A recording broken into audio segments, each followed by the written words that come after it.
mieux qu'une chaîne, un monde. RTGA, mieux qu'une chaîne, un monde.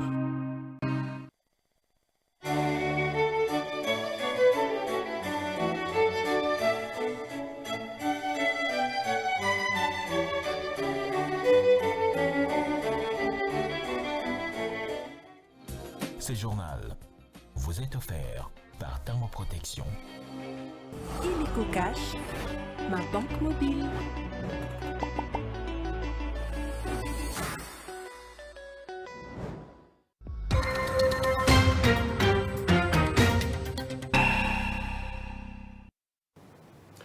Heureux de vous retrouver de nouveau pour vous informer, mesdames, messieurs. Bienvenue dans ce journal. Voici les titres. Les rapatriements du prétendu FDLR par les rebelles du M23 est un montage de Kigali dans le but de discréditer les FARDC et justifier l'invasion de la République démocratique du Congo, dénonce l'armée congolaise dans un communiqué.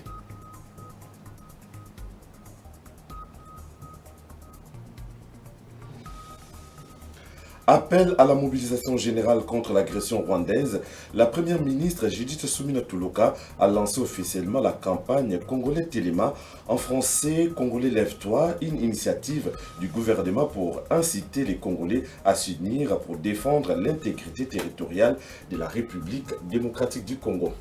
Et puis le président de la République, Félix-Antoine Tshisekedi, a rendu un dernier hommage au catcheur Edingwe Mutunangenge ce dimanche.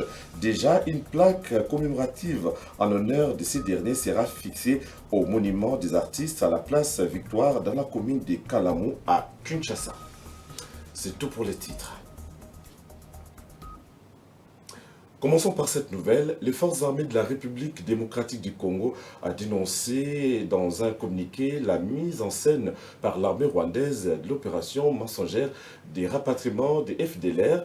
Pour les FARDC, cette action est un montage de mauvais goût orchestré dans le but de discréditer l'armée congolaise et les forces de la SADC. Ainsi, les FARDC saisissent cette occasion pour fustiger l'exécution sommaire par l'armée rwandaise des militaires congolais malades et blessés de guerre trouvés dans l'hôpital du camp Katindo à Goma, dans la province du Nord Kivu. La marche d'endurance organisée par la garde républicaine à Kinshasa avait pour but de dissuader l'ennemi et d'exprimer la loyauté au chef de l'État, commandant suprême des forces armées de la République démocratique du Congo. Les éléments des différentes unités des FARDC et de la police nationale congolaise de Lubumbashi dans les Haut-Katanga ont aussi effectué une marche d'endurance en présence de quelques armements et engins de guerre. Suzy Kibira Omari nous en parle. Certaines provinces ont vu les forces armées de la République démocratique du Congo et la police emboîter les pas à l'initiative de la garde républicaine pour dissuader l'ennemi. C'est le cas de la province du Haut-Katanga où les différents points de la ville de Lubumbashi ont vu les éléments des différentes unités des forces armées de la République démocratique du Congo et de la police nationale congolaise parcourir plusieurs kilomètres à pied dans le cadre d'une marche d'endurance. Ceci en vue de dissuader l'ennemi, à savoir les troupes rwandaises et leurs supplétifs de M23 AFC qui agressent la République démocratique du Congo, et pour assurer la population de sa sécurité. Le général de brigade Edi Kapend, commandant de la 22e région militaire, explique le bien fondé de cette marche qui s'apparente à un exercice physique. La population doit savoir que ces soldats sont en forme. Et le commandant veut vérifier si tous les militaires peuvent être capables d'endurance. Et donc c'est un exercice normal pour permettre aux soldats de se remettre dans le bain. C'est donc dans ce but-là que nous avons mis beaucoup de nos troupes pour pouvoir tester leur endurance. En plus de l'exercice physique, cette marche a pour mission de dissuader notamment par la présentation de quelques armements et engins de guerre. C'était une marche de dissuasion, parce que nous avions beaucoup de nos armes que nous avons pu sortir. Il y en a beaucoup trop qu'on ne pouvait pas sortir parce que ce n'était pas nécessaire.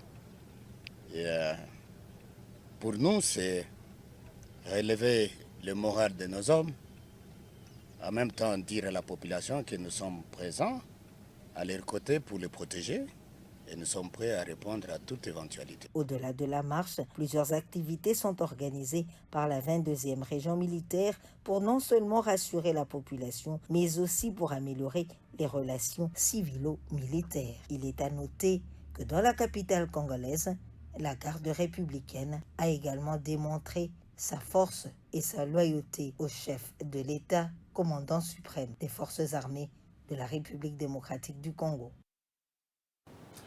Congolais Téléma, attendez, Congolais lève-toi ou levez-vous pour défendre les pays contre l'agression rwandaise. C'est autour de ces slogans que la première ministre Judith Suminwa Tuluka a lancé cette campagne devant plusieurs membres de son gouvernement et des différentes personnalités politico-administratives.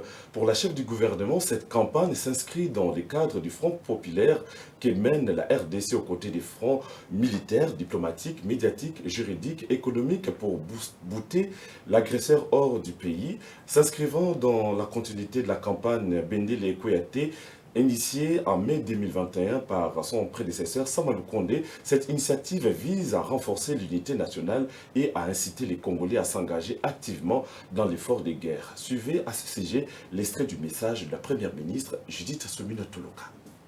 Nous sommes en guerre. Notre mère patrie est menacée. Notre voisin, le Rwanda, et ses supplétifs du M23, AFC, ont décidé d'un plan de destruction de notre nation en menant une guerre meurtrière sur notre territoire. Ce n'est pas la première agression, ni la première guerre que le Rwanda mène sur notre territoire pour ses visions expansionnistes et le pillage systématique de nos ressources naturelles.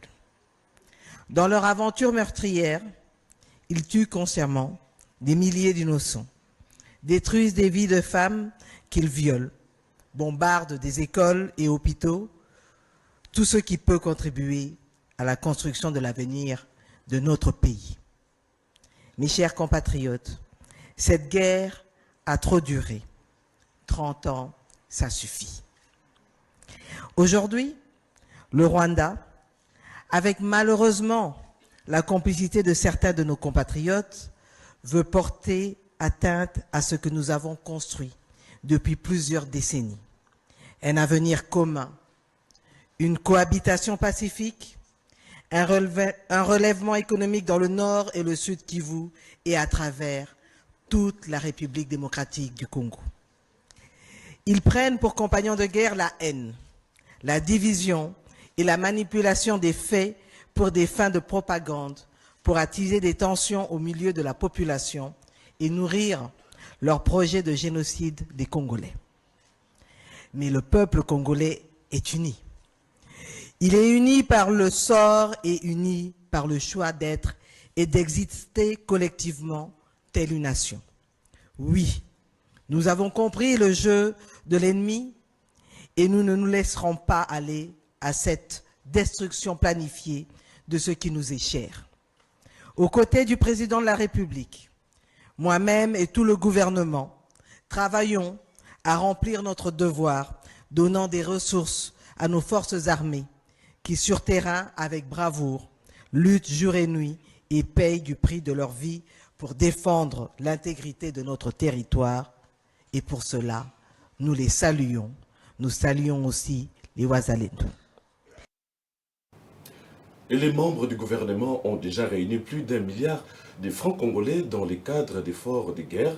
La première ministre a présenté ces chèques lors du lancement de la campagne Congolais Téléma, initiative, vous le savez, du chef de l'État à la rescousse des Congolais de l'Est de la RDC meurtris par la guerre. Plusieurs entreprises et organisations sans but lucratif se mobilisent également pour la cause à l'Est. Souzi Kibir Omar plutôt nous en parle.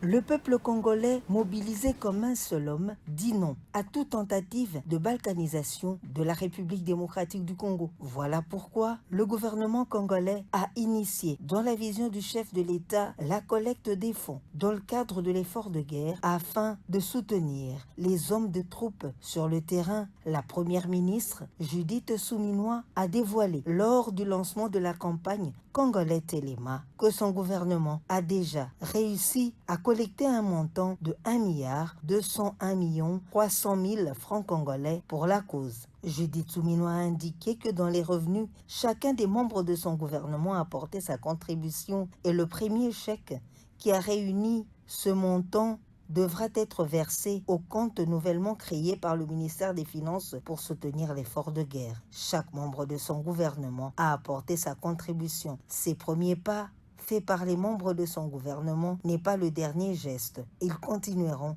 à poursuivre ce processus. Il faut noter que plusieurs entreprises de la République démocratique du Congo collectent des fonds pour la même cause et le ministère de la Santé voit les personnalités et Congolais donner de leur sang pour sauver de vies dans la partie orientale où la population est meurtrie par la guerre. Les fidèles et croyants des différentes confessions religieuses de la République démocratique du Congo étaient à l'esplanade du Palais du Peuple samedi 1er mars pour un culte œcuménique qui avait pour objectif d'implorer la grâce des dieux sur la République démocratique du Congo, également dire non à l'agression rwandaise. Plusieurs personnalités politico-administratives ont pris part à cet événement, dont la première ministre Judith Suminwa Tuluka et quelques membres de son gouvernement. Je vous propose de suivre l'intervention de la première ministre Judith Suminwa.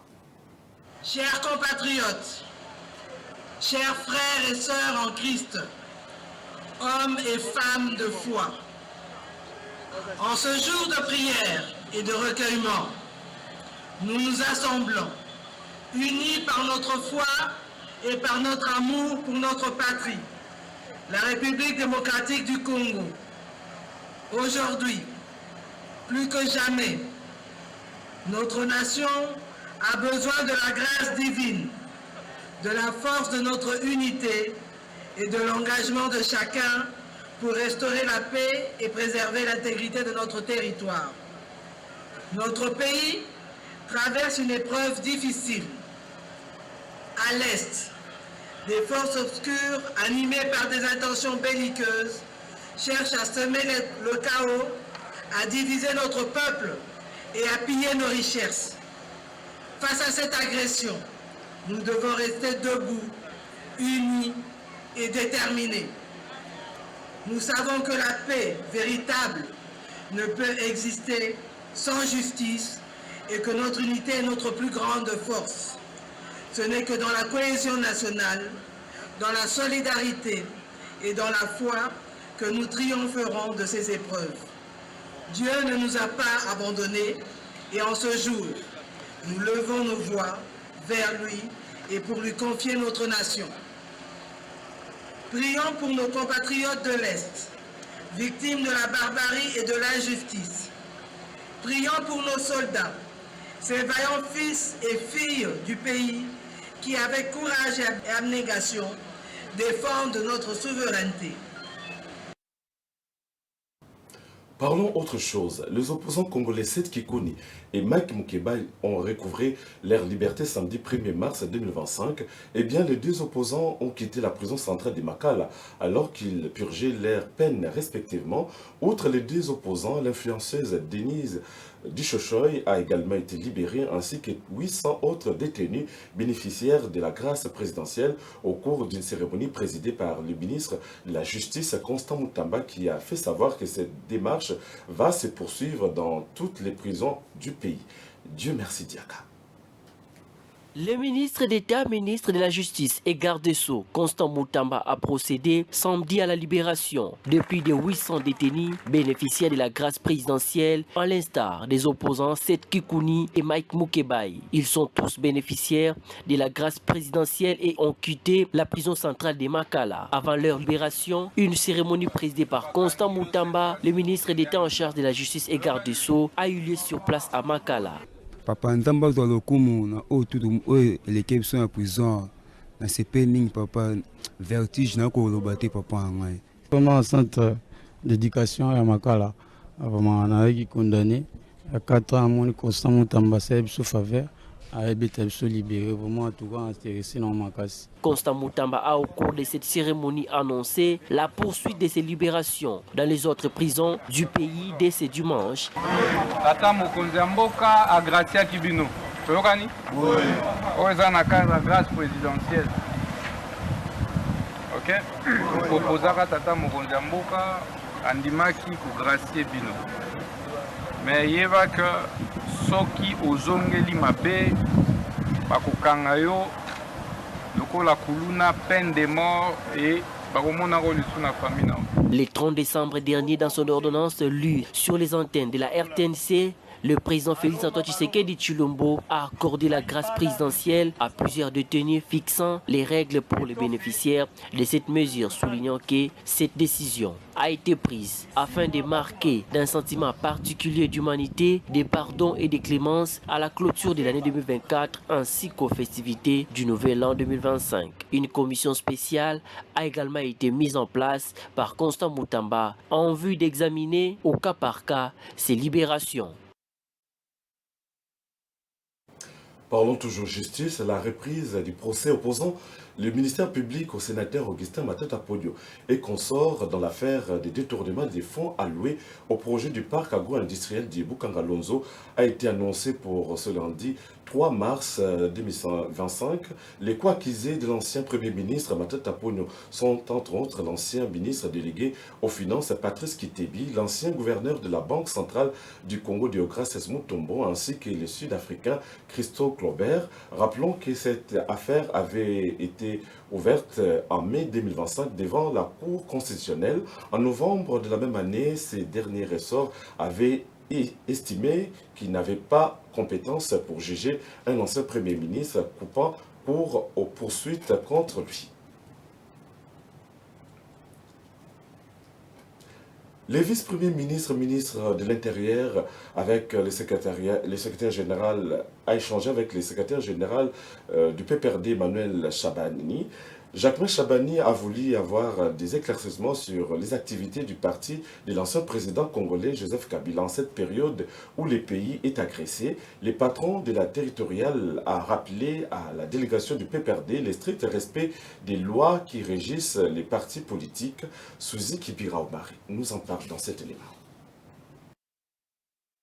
Ramazani Chadari, secrétaire permanent du Parti du Peuple pour la Reconstruction et la Démocratie, parti cher à Joseph Kabila Kabange, ancien président de la République démocratique du Congo et prédécesseur de Félix Antoine Tshisekedi Tshilombo, reçu par le vice-premier ministre, ministre de l'Intérieur, Sécurité, Décentralisation et Affaires coutumières pour donner de l'éclairage sur la dernière sortie médiatique du parti de l'opposition, PPRD en sigle. Accompagné des quelques membres de ce parti de l'opposition, Emmanuel Ramazani Chadari a éclairé le patron de la territoriale sur les activités que son parti a menées pendant cette période. Au sortir de cette séance de travail, le secrétaire permanent du Parti du Peuple pour la Reconstruction et la Démocratie a fait le compte-rendu des échanges. Nous avons été invités par le VPM intérieur. Les échanges étaient cordiaux, c'est-à-dire nous sommes un parti de l'opposition. Tout ce que nous donnons comme message, le ministre avec ses collaborateurs, ils nous ont demandé de voir ce que ça peut avoir comme effet au niveau de la population. Le vice-premier ministre, ministre de l'Intérieur, Sécurité, Décentralisation.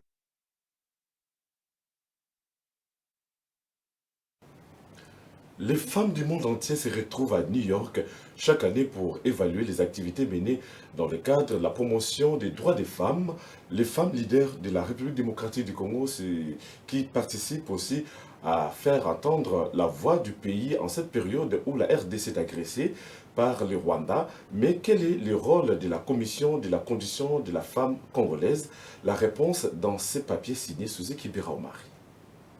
Les femmes congolaises se préparent à participer à la 69e session de la Commission de la condition de la femme des Nations Unies qui se tiendra à New York en cette édition 2025. Cette commission est le principal organe intergouvernemental mondial dédié exclusivement à la promotion de l'égalité des sexes et de l'autonomisation des femmes. La Commission de la condition de la femme des Nations Unies est une commission fonctionnelle du Conseil économique et social social des Nations Unies créée par la résolution 11 du Conseil du 21 juin 1946. La Commission de la condition de la femme joue un rôle important dans la promotion des droits des femmes. Elle reflète la réalité vécue par les femmes dans le monde entier et contribue à l'établissement des normes mondiales relatives à l'égalité des sexes et à l'autonomisation des femmes et des filles. En 1996, dans sa résolution 1996-6, le Conseil économique et social des Nations Unies a élargi le mandat de la Commission. Il a en outre décidé que celle-ci devrait jouer un rôle de premier plan dans le suivi et l'évaluation des progrès réalisés et des problèmes rencontrés lors de la mise en œuvre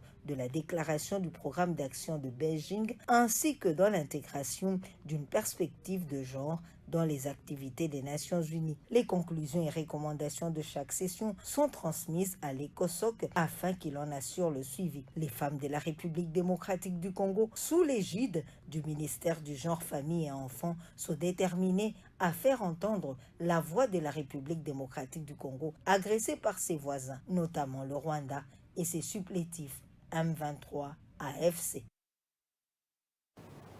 Je le disais au sommaire, ce dimanche à Kinshasa, à l'occasion d'une cérémonie funéraire populaire organisée à l'esplanade du Palais du Peuple, le président de la République, Félix-Antoine Tshisekedi, a rendu un dernier hommage au célèbre lutteur et catcheur Edingwe Mapima Mbaka, lui, alias Edi Motonangenge.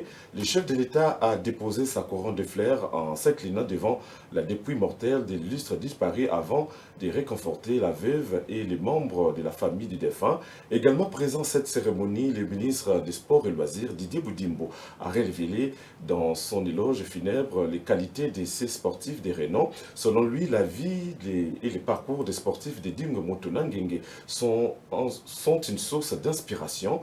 Natif de Matete, Edingwe a forgé sa réputation dans un style particulier d'élite urbaine plutôt, combinant sport et superstition.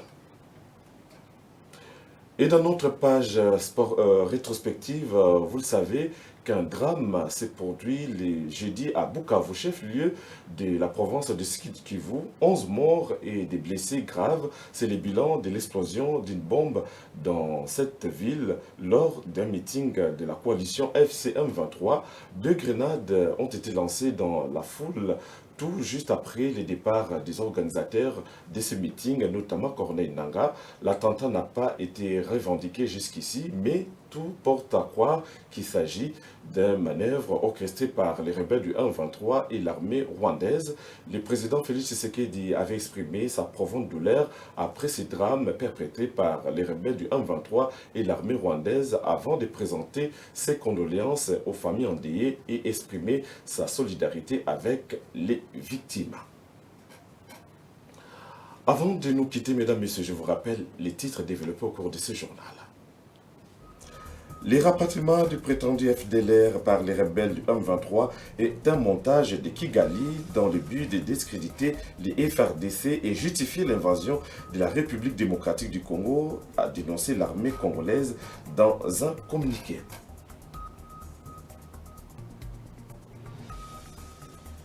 Appel à la mobilisation générale contre l'agression rwandaise, la première ministre Judith Suminwa Tuluka lance officiellement la campagne Congolais Téléma, initiative du gouvernement pour inciter les Congolais à s'unir pour défendre l'intégrité territoriale de la République démocratique du Congo. Et puis le président de la République, Félix-Antoine Tshisekedi, a rendu un dernier hommage au catcheur Edingwe Motonangenge. C'est dimanche déjà. Une plaque commémorative en honneur de ces derniers sera fixée au monument des artistes à la place Victoire dans la commune de Kalamu. Nous sommes là dans la ville-province de Kinshasa.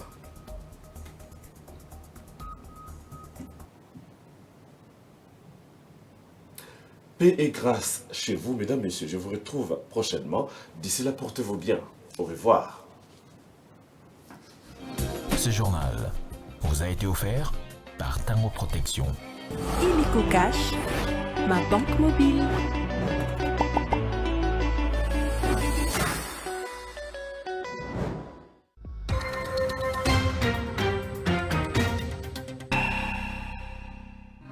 RTGA, mieux qu'une chaîne, un monde.